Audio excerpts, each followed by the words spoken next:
The doors open. Nobody invited silence, but it comes anyway. She walks in like she owns every breath in the room.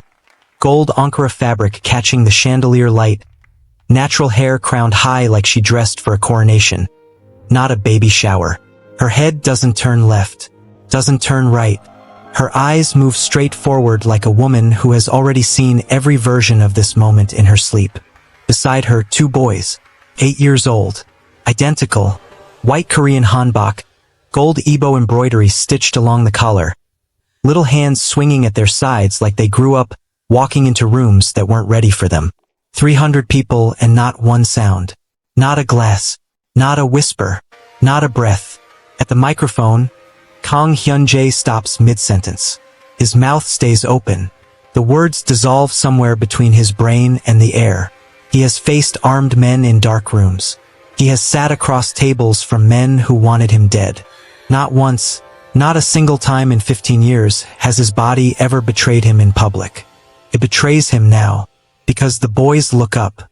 And when they look up, every person in that ballroom sees it simultaneously like a verdict read aloud. They have his face, his jaw, his eyes, his exact, unmistakable, undeniable eyes staring out of 2 little faces that have never set foot in Seoul before tonight. Soo-yeon rises slowly from her chair, one hand on her pregnant belly, the other gripping the armrest, her knuckles draining white. Zaram walks until she is 10 feet from Hyun-Jae. She stops. She doesn't perform, doesn't tremble, doesn't give the room the satisfaction of watching her break. She simply looks at the man who stood in front of his entire council 8 years ago and called her Barren, and she lets the silence do everything. One of the boys, Emeka, tilts his head slightly, studying the man at the microphone the way a child studies something he has only ever seen in photographs. Then in perfect, unaccented Korean, in a voice far too calm for an 8-year-old, he says, "Abioji, father." One word. The room doesn't just go quiet. The room shatters. A glass slips from someone's hand. A chair scrapes back. Someone near the back makes a sound that is half gasp, half prayer. Soo-yeon sits back down. Hyun-Jae stares at his son. And Zaram, for the first time since she walked through those doors, allows herself the smallest smile. Not cruel. Not triumphant. Just the smile of a woman who waited 8 years for one single moment. And the moment arrived exactly on time. But here is what nobody in that ballroom knows yet. Those boys were never supposed to exist. There is a document signed, stamped, medically certified, that says Zaram Okoye could never carry a child. A document that destroyed her marriage, shattered her name and sent her fleeing soul with nothing but the clothes on her back and a secret she did not even know she was carrying yet. And there is a second secret. One that is far darker. Far more dangerous. Someone in that ballroom tonight, someone who is smiling right now watching this scene unfold, is the reason that document exists. And Zaram knows exactly who it is. If you are already hooked on this story, if you need to know how a woman who was told she was nothing walked back into the most powerful room in Seoul and made it bow, smash that subscribe button right now. Drop a like, turn on that notification bell, and leave us a comment. Because this whole story is about to unfold, and you cannot afford to miss a single second of it. Let's go back to where it all started. Seoul. 7 years before that ballroom. Spring had arrived the way it always does in Korea. Quietly, without asking permission, turning gray streets into something almost forgivable. Zaram Okoye was 24 years old, and she was not supposed to be in this city. She was supposed to be in Lagos, running the small but promising Afro-luxury textile business her mother had helped her start with prayers and borrowed money. She was supposed to be sensible, strategic. She was supposed to be anywhere but standing in the lobby of Seoul's most prestigious business summit, clutching a portfolio that represented 3 years of her life and trying very hard not to look like she was nervous. She was absolutely nervous. The summit was a meeting point for Asia's most powerful business minds. Fashion houses, export companies, private investors with money so old it had its own history. Zaram had secured a spot through a textile export partnership, one of only 2 African brands invited that year. It was the kind of opportunity that does not come twice. She was focused. She was prepared. She was not prepared for Kang Hyun-Jae. He walked into the hall the way powerful men walk into rooms when they have never once in their lives been told no. Tall, composed, wearing a suit that probably cost more than her entire exhibition setup. His security team moved around him like water around a stone. Fluid, invisible, always there. Zaram noticed him the way you notice weather changing. Not because she wanted to, because something in the air shifted when he entered. She turned back to her booth. She had work to do. It was Hyun-Jae who approached her. Not through an assistant. Not through a card passed along by someone else. He walked directly to her booth, looked at the fabrics she had displayed, and said, in English that carried only the faintest trace of an accent, "These are extraordinary. Who is the designer?" Zaram looked at him. "I am," she said. He looked at her then.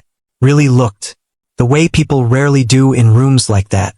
"Then you are the most interesting person in this building," he said. She almost laughed. She did not laugh.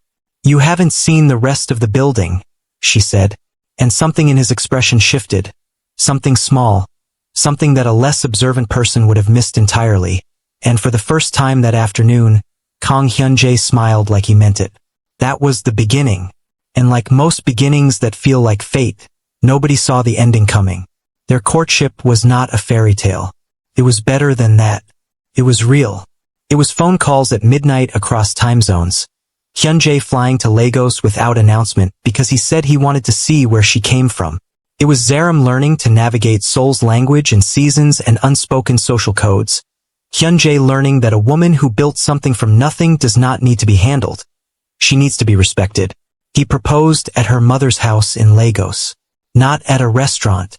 Not on a rooftop in Seoul. At her mother's kitchen table. In a house with a ceiling fan that rattled and jollof rice on the stove. With a ring that had belonged to his grandmother and a speech that made Zaram's mother cry before he even finished. Zaram said yes. And for a while, for one brief luminous while, everything was exactly what it looked like. But there was a woman watching all of this from the beginning. A woman who had been watching Hyun-Jae long before Zaram ever walked into that summit hall. A woman who had her own plans, her own patience, and her own version of how Kang Hyun-Jae's future was supposed to go. Her name was Park Soo-yeon, and she had not said a single word yet. She didn't need to, not yet, because the most dangerous moves are never the loud ones. They are the ones you don't see coming until you are already on the floor. Zaram Okoye became Mrs. Kang on a Saturday in October.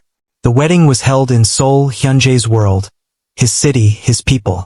Zaram had wanted something small, intimate. He had smiled at that and told her gently that small was not a word the Kang family understood. He was not wrong. 300 guests. A venue that looked like it had been built specifically for this evening. Flowers imported from 3 different countries. A traditional Korean ceremony followed by a Nigerian reception that Zaram's mother had flown in 2 weeks early to coordinate personally. Filling the second half of the night with Afrobeats and jollof rice and the kind of laughter that makes a room feel like home. For one night, 2 worlds sat at the same table. And it was beautiful. Zaram danced with her mother-in-law exactly once that evening. A short, stiff, obligatory dance that Madame Kang endured with a smile so thin it could have drawn blood. Zaram felt it. She had been feeling it since the first day Hyun-Jae brought her home to meet his family. Kang Sung-il had stood up when she entered the room. He had taken both her hands, looked at her like a man who had been waiting for something good to happen, and said in careful English, "Welcome to this family, Zaram. We are better for having you." Madame Kang had not stood up. She had remained seated, teacup in hand, and offered Zaram a smile that communicated everything her words were too polished to say. "You do not belong here." Zaram had smiled back. She had grown up in Lagos. She knew what survival looked like wearing a pleasant face. She was not afraid of Madame Kang. She should have been.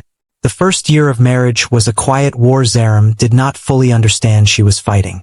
Family dinners where conversations switched to Korean the moment she entered. Council gatherings she was never informed about. Decisions made about her own household that she discovered only after they had been made. Small things. Individually dismissible. Collectively a system. But Hyun-Jae was present. Attentive. When Zaram brought things to him, he listened. He addressed them. He stood between her and his mother more than once in ways that cost him. And Kang Hyun-Jae always, without fail, stood with her. He invited her to his private study weekly. He taught her how the family business operated, not the surface of it, not the version shown to outsiders, but the actual architecture, the alliances, the codes, the history of every decision that built the Kang Empire from a small Busan operation into Korea's most formidable private dynasty. "Why are you telling me all of this?" she asked him once, during their third or fourth session. He had looked at her over the rim of his tea glass for a long moment. "Because Hyun-Jae is brilliant," he said carefully. "But brilliance without wisdom is just speed in the wrong direction. You have wisdom, Zaram. I am making sure it does not go to waste in this family." She had not fully understood what he meant then. She would. By the second year, the question of children had become a presence in every room. Not spoken loudly, never loudly, but present. In the way Madame Kang's eyes dropped to Zaram's stomach at every gathering. In the questions from council wives delivered wrapped in sweetness. In the way Hyun-Jae would sometimes go quiet in a way he didn't used to. Zaram was not worried. She was young. They were building. There was time. Then she started feeling unwell. Persistent fatigue. Headaches that came without warning. A general heaviness that her body had never carried before. She visited her personal doctor, a recommendation from Madame Kang, a detail she would not think about until much later, and went through a series of tests. She sat across from the doctor 3 days later and listened to him explain, in a calm and clinical voice, that she had a condition affecting her reproductive system, that conceiving naturally would be extremely difficult, that the prognosis, while not absolute, was significantly unfavorable. She drove home alone.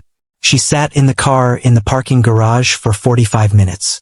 Then she walked inside, made tea, and told herself she would find another doctor, a second opinion, because one report from one doctor was not a verdict. She never got that second opinion, because that same week, Madame Kang visited her son's office, and 3 days after that visit, Hyun-Jae came home different. Zaram noticed it immediately. The way he looked at her had shifted, almost imperceptibly, but she knew his eyes. Something had been placed between them. Something she could not see but could absolutely feel. She asked him what was wrong. He said nothing. She asked again that weekend, sitting across from him at a dinner table that felt 3 times larger than it used to. He slid a folder across the table. Inside, the medical report. Her name, her results, her diagnosis. She stared at it. "I have seen this," she said carefully. "I was going to tell you. I wanted a second opinion before. Suyun told me about the contraceptives, Zaram." The sentence landed like something physical. Zaram looked up slowly. "I'm sorry." His jaw was tight. His eyes were somewhere between anger and something that looked almost like grief. "She showed me the pharmacy records. 3 separate purchases over 14 months. You have been preventing this deliberately." The room tilted. Not because Zaram was afraid. Because she understood, in one single terrible moment of clarity, exactly what was happening. Exactly how long it had been happening. And exactly how completely she had been surrounded before she ever knew there was a war. "Those records are fabricated," she said. Her voice was steady. Steadier than she felt. "The doctor's report is real," he said. "Your own doctor. Your mother's doctor," she said. His eyes hardened. And in that hardening, in that single shift in his expression, Zaram saw the truth she had been too in love to see clearly. He had already decided. She was not here to be heard. She was here to be informed. "Hyun-Jae." Her voice dropped. Quiet. Direct. "Look at me. You know me. 8 years before this room, 8 years after it, you know who I am. I am asking you to look at me and tell me you believe this." He looked at her and said nothing. That silence was the end of the marriage. Not the divorce papers filed 2 weeks later. Not the council meeting where he announced it. Not the night she packed one suitcase while he sat in his study with the door closed. It was that silence. That was the moment Zaram Okoye understood that the man she had married had chosen to believe a lie. Not because the lie was convincing, but because the lie was convenient. She left Seoul on a Tuesday morning. No farewell. No final conversation. Kang Hyun-Jae met her at the car. Alone, his face carved with something between fury and devastation, and held her hands for a long time without speaking. Then he said, "This is not over." She nodded. She did not know yet how right he was. She did not know yet that she was leaving Seoul carrying something she had not yet discovered. Something that would change everything. Something that, 8 years later, would walk back through those ballroom doors in white hanbok with gold embroidery and call Kang Hyun-Jae by the one name he had spent years trying to make impossible. A Byoji. She did not know any of that yet. She just drove to the airport, and she did not look back. But here is what you need to understand about Zaram Okoye. She did not leave broken. She left quiet. And quiet, in a woman like that, is not the same thing as defeated. Quiet is just what preparation sounds like from the outside. Because somewhere between that doctor's office and that dinner table and that silent, devastating moment when her husband chose a lie over her face, something had calcified inside Zaram. Not bitterness. Not hatred. Something colder. Cleaner. More patient than either. She was going home. And she was going to build something. And one day, she did not know when, she did not know how, the truth was going to need a room large enough to hold it. She would make sure she was the one who built that room. Stay with us. Because what Zaram builds in Lagos over the next 8 years, and what she discovers about herself 3 weeks after landing, is going to change everything you think you know about this story. And the person who set all of this in motion, they are still in that ballroom. Still smiling. For now. Lagos received Zaram the way it always receives its daughters who come home carrying pain they refuse to name. Loudly, warmly, without asking too many questions. Her mother met her at the door of their family home in Enugu. A short woman with Zaram's same eyes and a hug that lasted longer than either of them acknowledged. No dramatic speeches. No told you so's. Just jollof rice on the stove, a bed with clean sheets, and the particular mercy of being somewhere that loves you without conditions. Zaram slept for 2 days. On the 3rd day, she woke up and vomited. She told herself it was stress. Travel. The body's way of processing grief. She had been through an earthquake of a month. It made sense that her system was rebelling. She told herself that for 11 days. On the 12th day, her mother placed a pharmacy bag on the kitchen table without a word and walked back to the living room. Zaram stared at the bag for a long time. Then she picked it up. 20 minutes later, she was sitting on the edge of the bathtub in her childhood bathroom, staring at 2 lines that the doctor in Seoul, Madame Kang's doctor, had told her were impossible. She did not cry. She did not panic. She sat very still for a long time, in that small bathroom with the cracked tile her father had always meant to fix, and she breathed. Then she pressed one hand flat against her stomach. And she made a decision. Not a loud decision. Not the kind that gets announced. The quiet kind. The kind that lives in the bones and does not move regardless of what storms come after. She was going to have this baby. These babies, as it would turn out. Because 6 weeks later an ultrasound in a Lagos clinic showed her 2 heartbeats side by side. Steady and strong. As if they had already decided to face the world together. She was going to raise them. Alone if necessary. In both of their worlds because they deserved both. Korean and Igbo. Seoul and Enugu. All of it. Every piece. And she was never, not once, going to let them grow up ashamed of either half of who they were. She told no one in Korea. Not Hyun-Jae. Not his counsel. Not even Kang Hyun-Jae, though that silence cost her more than any other. Because Hyun-Jae had been the one person in that entire world who had been genuinely good to her. But she was not ready. And more importantly, she was not safe. Not yet. A woman who had just been publicly discarded by one of Korea's most powerful men, whose medical records had been falsified, whose character had been assassinated before 300 witnesses. That woman announcing a pregnancy was not a joyful event. It was a target. So she was quiet. And she built. The textile business she had started before Seoul became something different in those years. Hunger changes a person's relationship with work. Zaram did not just run her company. She inhabited it. She was in the factory at 6 in the morning. She was negotiating export contracts at midnight. She hired 3 staff in the first year, 12 in the second, 40 by the time the twins were 3 years old and running in circles around the office while she took international calls. Afrolux, the brand she had once carried in a portfolio to a Seoul business summit, became one of Lagos's most recognized luxury textile exports. Fashion houses in Paris reached out. A department store in London placed an order that made her accountant call her twice to confirm the number was correct. She was building, but she was also watching. Because Lagos was not Seoul, but information still traveled. Zaram had her sources, quiet ones, loyal ones, people who understood that what they passed along was not gossip but intelligence.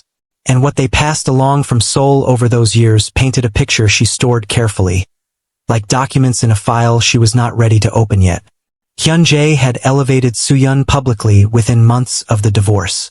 The pregnancy announcement came 18 months later, grand, orchestrated, performed before the same council that had watched him humiliate Zaram.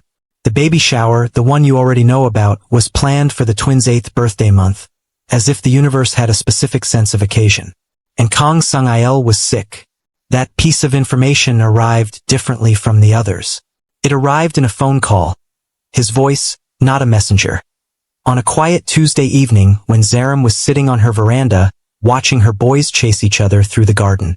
Taizara was trying to explain to Emeka why the strategy he was using to catch the garden lizard was flawed. Emeka was ignoring him entirely and doing it his own way. Zaram was smiling at that when her phone rang. She saw the number.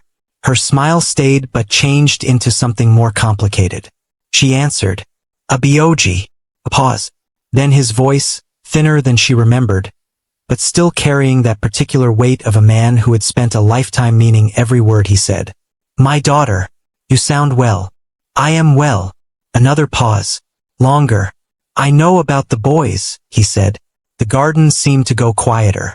Zaram watched Emeka finally catch the lizard and immediately drop it in surprise, then look around to see if anyone had noticed. Taizara had noticed. Taizara noticed everything. How long have you known? She asked. Long enough, Sung-il said. Long enough to be ashamed that I did not find them sooner. Long enough to have cried about it more than once, which I will deny if you ever repeat it. Despite everything, Zaram laughed. Felt strange in her throat, like a sound she had forgotten she was capable of. They are extraordinary, she said quietly. They are Kang, he said, which means they are also a great deal of trouble, I imagine. Emeka just dropped a lizard on his own foot. Sungi laughed, then coughed. The cough lasted too long. Zaram's expression shifted. Abioji, how bad is it? Silence. Bad enough, he said finally.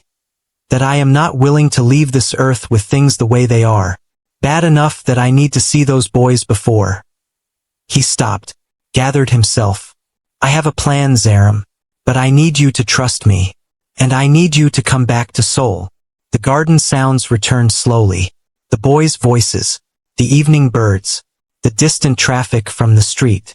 Zaram watched her sons. Taizara had now produced a notebook from somewhere.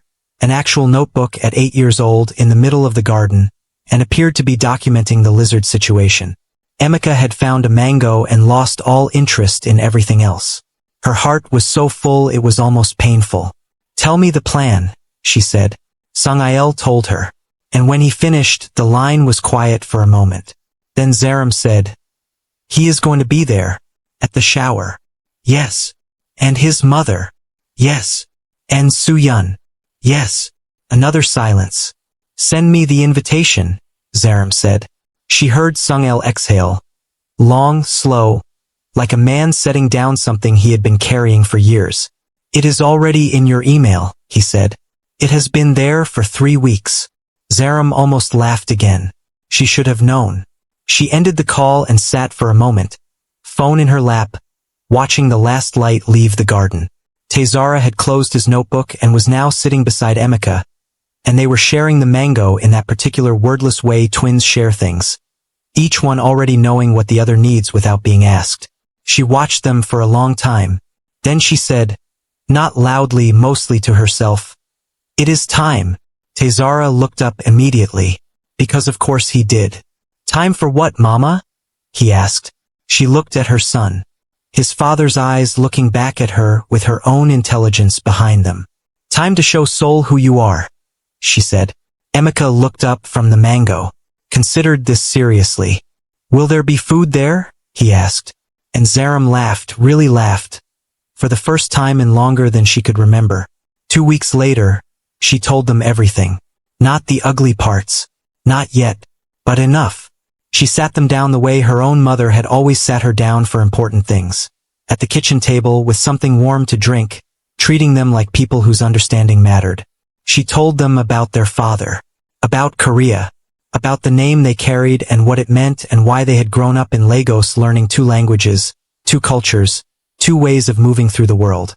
Zara listened without interrupting, processing, filing. His expression unreadable in the way that would one day make him very dangerous in a boardroom. Emeka asked 3 questions. Direct, precise, cutting through everything to the center the way he always did. "Does he know about us?"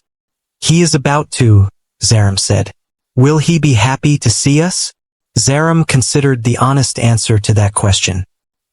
"He will be changed by seeing you," she said carefully. "Happy is something that will have to grow." Emeka nodded, satisfied with the precision of that. Then, and this was the moment that made Zaram have to look away briefly to collect herself. Zara reached across the table and put his hand over hers. "We are not afraid, Mama," he said quietly. She looked at her son, 8 years old, sitting at her kitchen table like a small king who had been told about his kingdom and found the information interesting rather than overwhelming. "I know," she whispered, but what she was thinking, what she did not say out loud, was something that had been building in her chest since that phone call with Sung Il. Since the moment she had opened that email and seen the gold-printed invitation card on her screen. She was thinking about Madame Kang, about a doctor whose name appeared on a falsified report, about wire transfers Sung Il's people had quietly uncovered, about a woman who had knelt at the altar of her son's legacy and sacrificed another woman's life on it without flinching. Zaram had the documents. She had had them for 2 years. She had been waiting for the right room. 300 of Korea's most powerful people, gathered in one place, with cameras and council members and the full weight of the Kang name on display. That was the right room. She booked 3 flights to Seoul that evening. And somewhere in that same city, in a ballroom being decorated with pink flowers and imported champagne, Park Soo-yeon was rehearsing her triumph. She had no idea what was coming through those doors. Neither did Hyun-Jae. Neither did Madame Kang. But Kang Sung-il knew. He was already there, seated at the head table, dressed in his finest suit despite his failing health, saving a seat on his left side that nobody else understood the significance of. He was waiting, the way a man waits when he knows the ending is finally going to be just. And justice, real justice, is always worth waiting for. The night of the baby shower arrived the way significant nights always do. Without warning. Without mercy. Dressed beautifully. Seoul's Grand Hyatt Ballroom had been transformed into something that belonged in a dream. Or depending on where you were standing, a nightmare wearing expensive perfume. Pink peonies imported from Japan cascaded from ceiling installations. Champagne flutes caught the chandelier light and threw it back in fragments across 300 faces belonging to 300 people, who represented the full weight of Korea's most powerful private world. Politicians sat beside council elders. Business dynasties shared tables with syndicate heads. Journalists who knew better than to print everything they saw were positioned carefully near the edges, present enough to document the grandeur, wise enough to know their boundaries. This was not just a baby shower. This was a coronation. Park Soo-yeon understood that. She had designed it that way. Every detail, the seating arrangement, the lighting, the program running order, had been constructed to communicate one message with absolute clarity to everyone present. The Kang era had a new face, and that face was hers. She sat at the center of the room in a chair that was not quite a throne but had been positioned and elevated just enough to suggest one. Ivory dress, hair professionally styled. One hand resting on her pregnant belly with the practiced ease of a woman who had rehearsed even her most natural gestures. She looked like victory. She felt like it too. Hyun-Jae stood at the front of the room, microphone in hand, working the crowd the way only he could, controlled warmth, deliberate charisma, the particular magnetism of a man who had never needed to try very hard in any room and knew it. He moved through pleasantries, through toasts, through the kind of speech that sounds spontaneous and takes 2 weeks to prepare. The crowd was his. The evening was his. And then he made the mistake. It was not accidental. That is the thing that needs to be understood. Hyun-Jae chose to do what he did next. Nobody forced his hand. Nobody scripted those words into his mouth.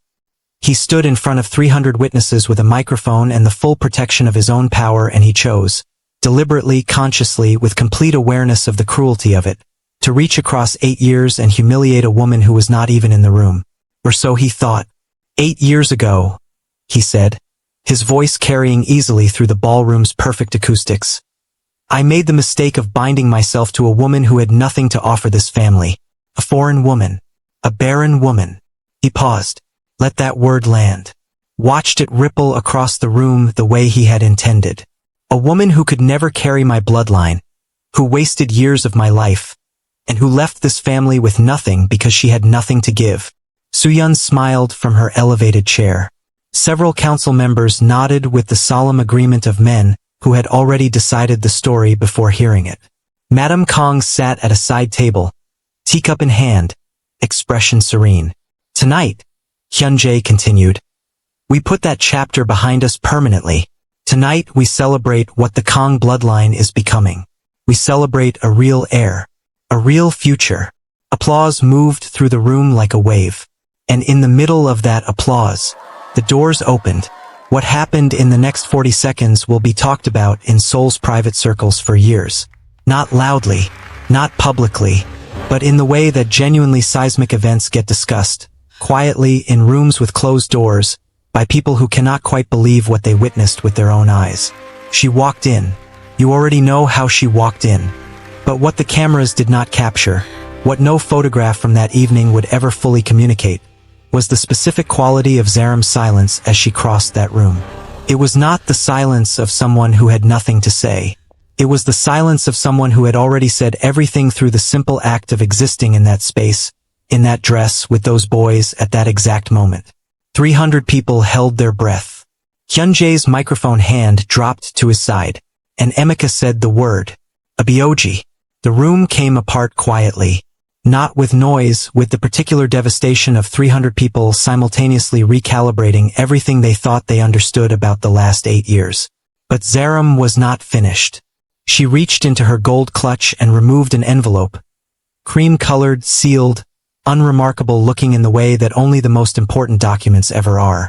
She walked it to the main display table at the front of the room, the one that had been set up with framed photographs of Soo-yeon's pregnancy journey, and she placed it there without ceremony. Then she stepped back. That envelope contains 2 documents, she said. Her voice was conversational, almost gentle. The voice of a woman explaining something simple to people who should have known it already. The first is a DNA pre-certification completed 6 months ago in Lagos confirming the parentage of my sons. She paused.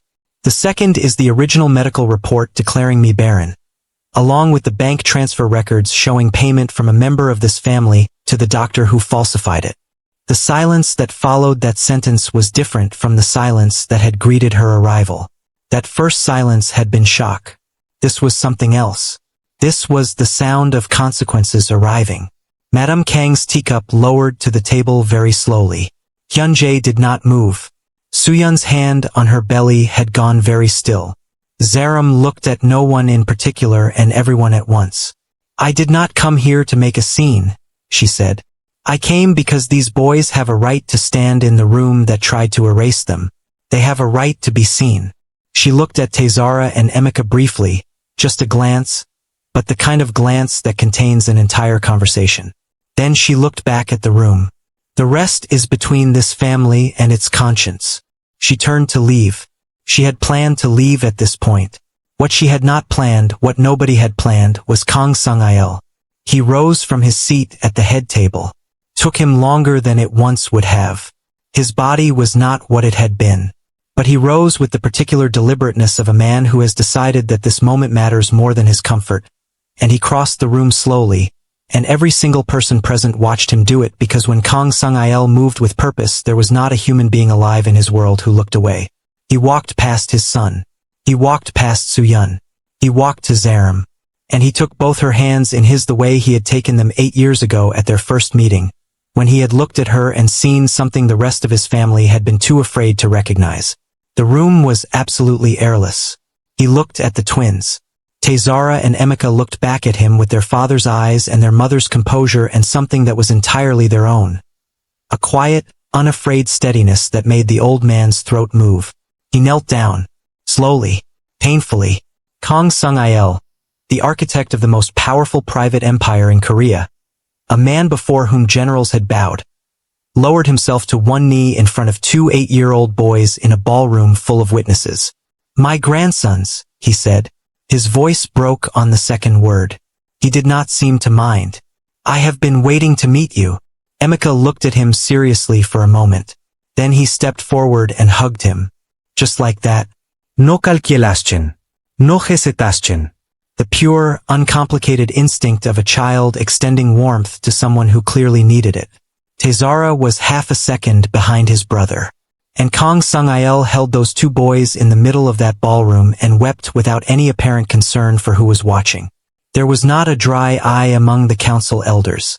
There were several among the men who had just been applauding Hyun-Jae's speech about bloodlines and barren women. Hyun-Jae watched all of it from the front of the room. The microphone was still in his hand. He had not moved. His face was doing something complicated and private that he could not control and could not hide and had no practice hiding because he had never in his life needed to hide this particular expression. It was grief. Raw, unperformed, undeniable grief. Not for Zaram. Not yet, that would come later, in prison, at 3 in the morning, in the specific silence that only confinement produces. This grief was for himself. For the version of himself that had stood at this same microphone 20 minutes ago and spoken those words with confidence. For the certainty he had carried for 8 years about a lie he had chosen to believe. He was looking at his sons. His sons who had his jaw and his eyes and were currently holding his dying father in the middle of the room while 300 people watched, and not one of them was looking at Hyun-Jae with anything resembling the respect that had filled this room an hour ago. Soo-yeon rose from her chair. Nobody watched her do it. That, perhaps more than anything else, told her everything she needed to know about how completely the evening had shifted. She crossed to Hyun-Jae's side and put her hand on his arm and said something low and urgent in his ear. He did not respond. He was still watching his father hold his sons. And then something happened that Zaram had not planned for. That nobody had planned for. The envelope she had placed on the display table, the one with the documents, was picked up by one of the senior council members.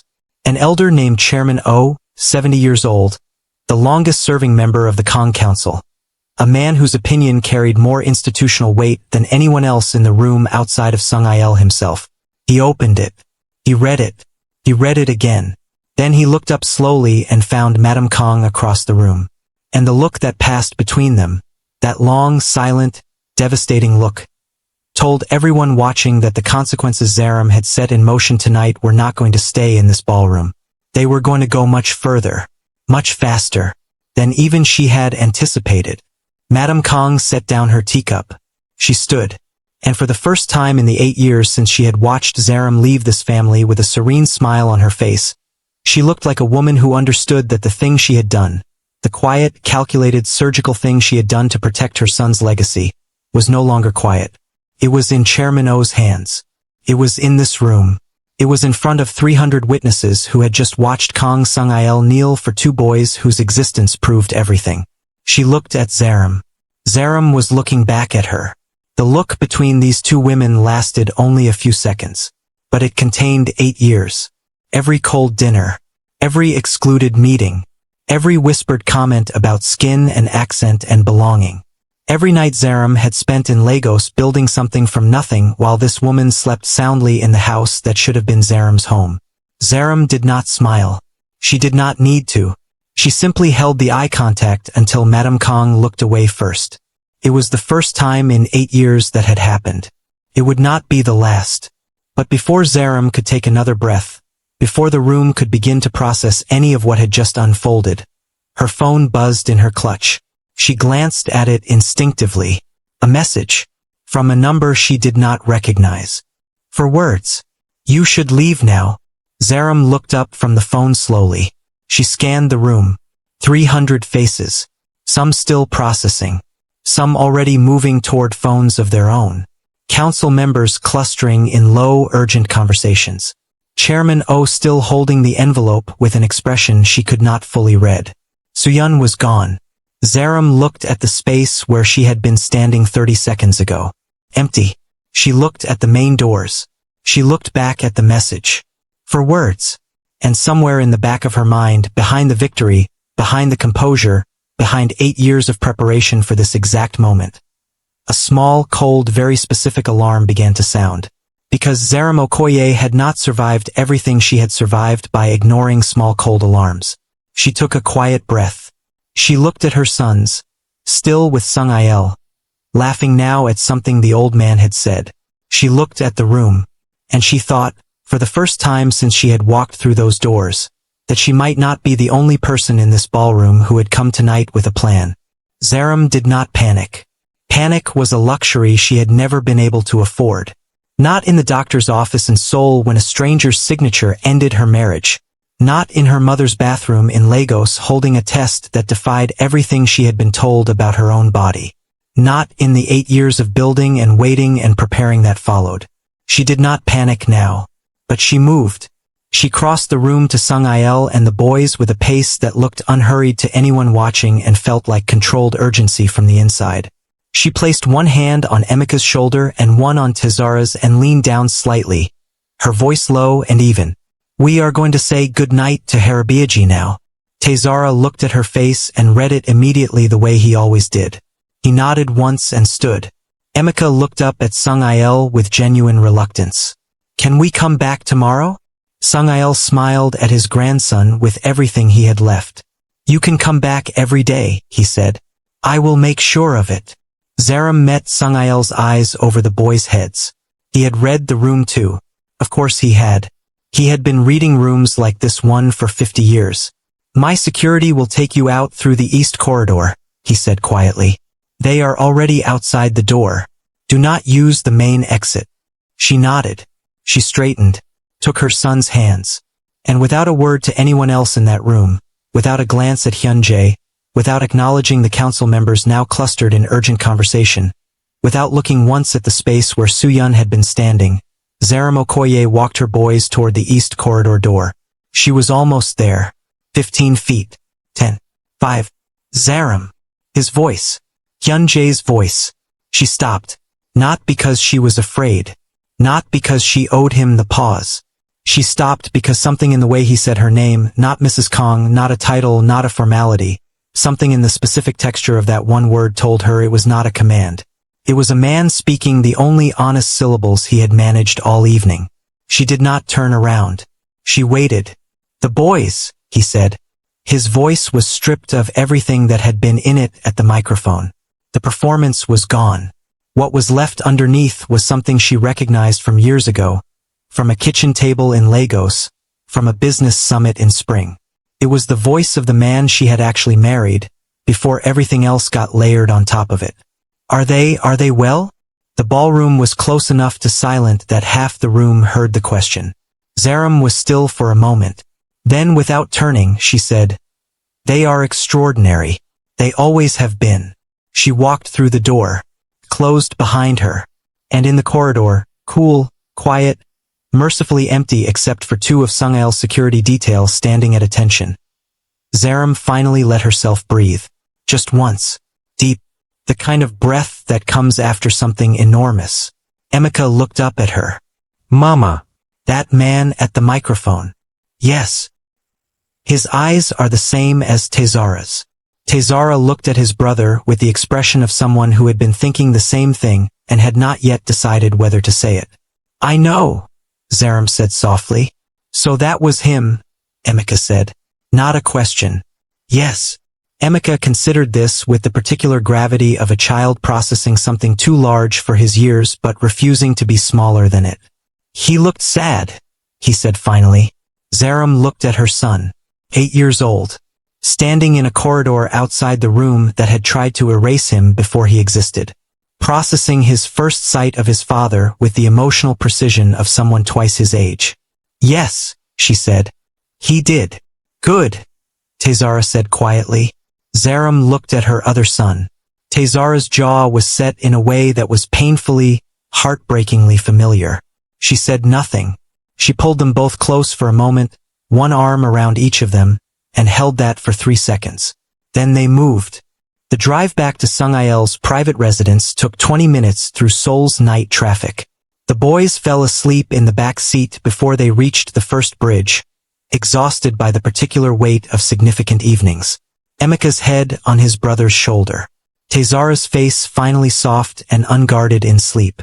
Zaram sat in the front passenger seat and watched Seoul pass outside the window. She had been in this city for less than 72 hours. In that time she had walked into the most powerful private gathering in Korea's underworld, exposed a conspiracy that had been running for nearly a decade, introduced the Kang heirs to 300 witnesses, and received an anonymous warning she still did not fully understand. She pulled out her phone. The message was still there. "You should leave now." She had not left. She had taken Sung-il's East Corridor exit, and that was caution, not retreat. There was a difference, and she understood it precisely. But the message sat in her mind with the particular persistence of things that do not have explanations yet. Who had sent it? Whether it was a threat dressed as concern or concern dressed as a threat. She was still turning that over when the car stopped at a red light and her driver said quietly, without turning his head, "Mom, we have a tail. Dark blue sedan. 3 cars back. Been with us since the hotel." Zaram did not turn to look. "Since the hotel or since we left the East Corridor?" A pause. "Since the East Corridor." She processed that in silence. Whoever was following them had known about the East Corridor exit, which meant they had been watching for it, which meant they had anticipated that she would not use the main doors, which meant they had been watching her specifically, not the event. Her. "Take the long route," she said. "Wake up Sung-il's house security before we arrive." "Already done, ma'am." She looked at her sleeping boys in the back seat. Tezara's face in sleep. Emeka's hand curled loosely on the seat between them. Something tightened in her chest that had nothing to do with the evening's victory, and everything to do with the ferocity of a mother, who had just realized that the war she thought she had won tonight was not a war at all. It was an opening. The car took 3 additional turns and the blue sedan fell away somewhere on the second deviation. By the time they reached Sung-il's residence, the boys were being carried inside and Zaram was already on the phone. "The sedan," she said when Sung-il's intelligence chief answered. "I need a plate and an owner by morning." "Already running it," he said. She stood in the entrance hallway and looked at the framed photographs lining the wall. Kang family history. Generations of it. Faces cycling through time with the same jaw, the same eyes. Her sons' faces. She was still looking at them when her phone buzzed again. Different number. One of her most trusted Lagos contacts. Someone who had fed her soul intelligence for 6 years and had never once been wrong about anything. She opened the message. Read it again, and sat down slowly on the entrance hall bench. Still in her gold ankara, still in her heels, because the 3 things contained in that message had just changed the shape of everything she thought tonight had been. The first thing was about Soo-yeon.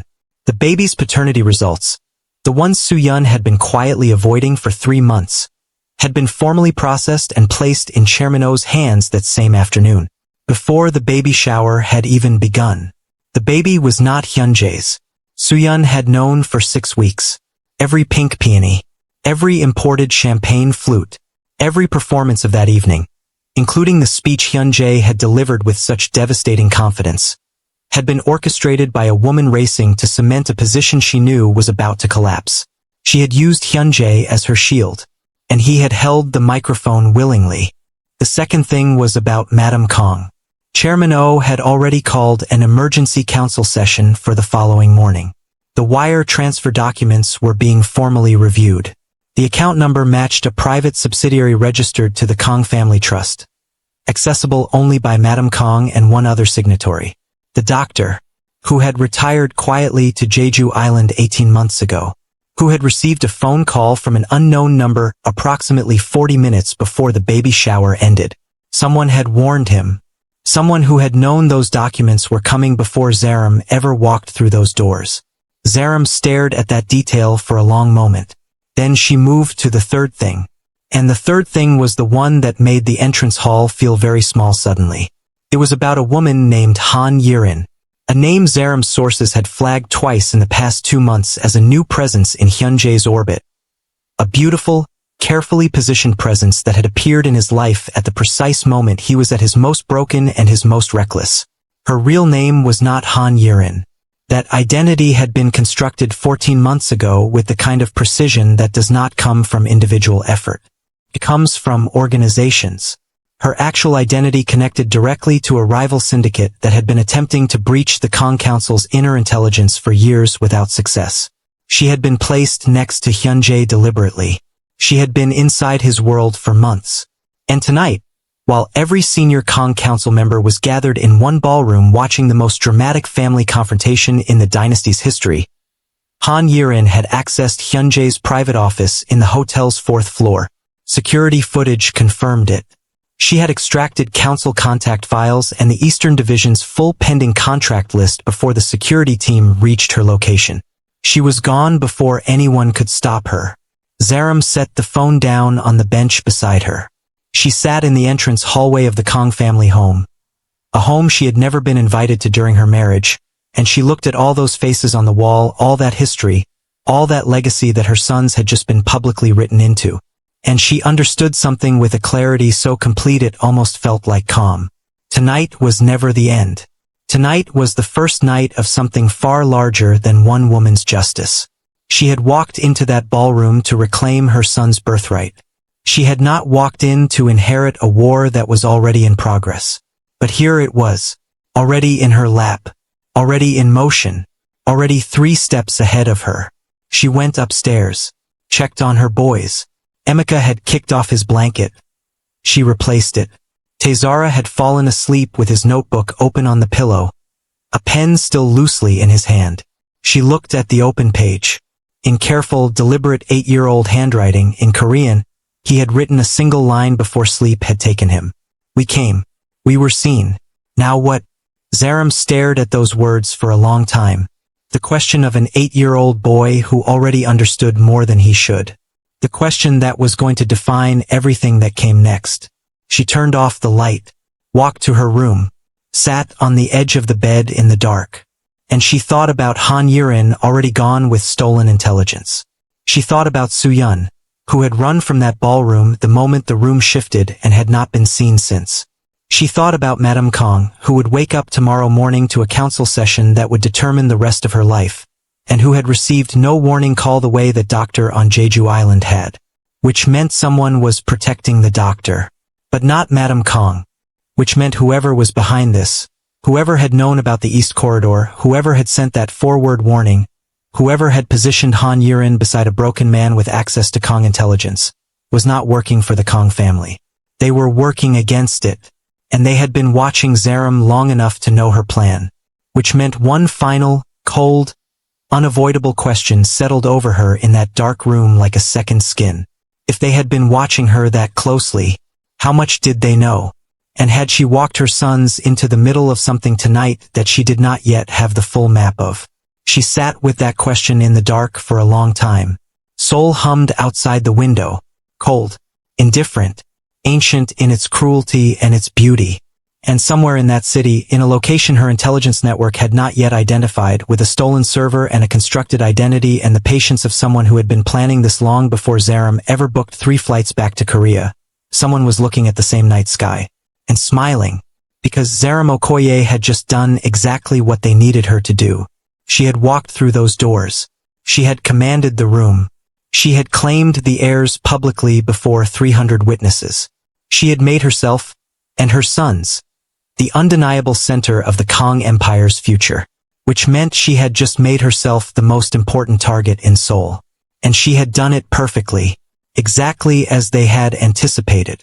The only question, the one that will keep you awake the same way it kept Zaram awake in that dark room on her first night back in Seoul, is this: Who is powerful enough to have seen Zaram's entire plan coming, and patient enough to have let it happen anyway? And what do they want from her that is worth more than stopping her? That answer is coming in episode 2. And it will change everything you think you know about this story. If this episode gripped you, if Zaram's walk into that ballroom made your heart stop, if those two boys in their hanbok made you feel something, if you are sitting there right now needing to know what happens next, then do not leave this channel without subscribing right now. Hit that subscribe button, drop a like on this video, and tell us in the comments. Did you see any of that coming? Because episode 2 is going to hit harder than anything in this episode, and you cannot afford to miss it. We will see you there.